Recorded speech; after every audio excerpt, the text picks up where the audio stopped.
نے کہا کہ میں جی چناب نگر سے آیا ہوں ربے سے. میں نے کہا آپ قادیانی ہیں. کہتا ہے جی میں قادیانی ہوں.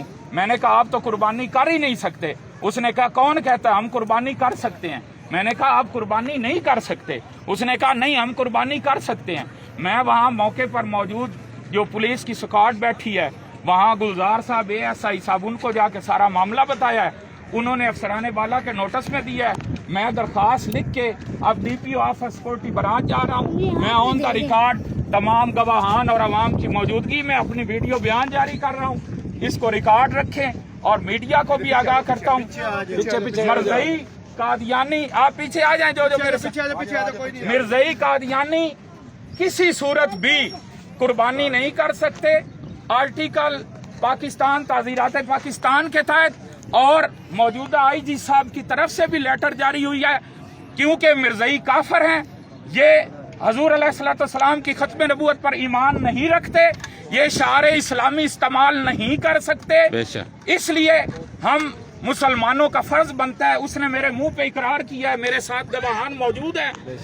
آپ لوگ بھی گواہ ہیں. تو میں اس وقت DPO آفس سنیوٹ جا رہا ہوں. میں نے 2018 میں MNA کا الیکشن لڑا ہے.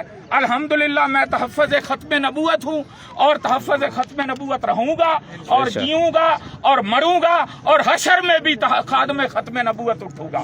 تاجدار ختم نبوت زندہ باد زندہ باد تاجدار ختم نبوت زندہ باد زندہ باد تاجدار ختم نبوت زندہ باد زندہ باد تاجدار ختم نبوت زندہ باد زندہ باد تاجدار ختم نبوت زندہ باد زندہ جو بندہ آمنہ کے لال کی شفاعت چاہتا ہے وہ میرے ساتھ ابھی DPO دفتر آئے.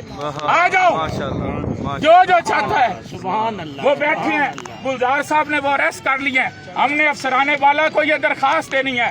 اللہ رب العزت کی ذات لا الہ الا اللہ محمد رسول اللہ مجھے کلمہ نصیب نہ کرے اگر میرے دل میں کوئی دنیا کا ایک رائی جتنا مقصد ہو.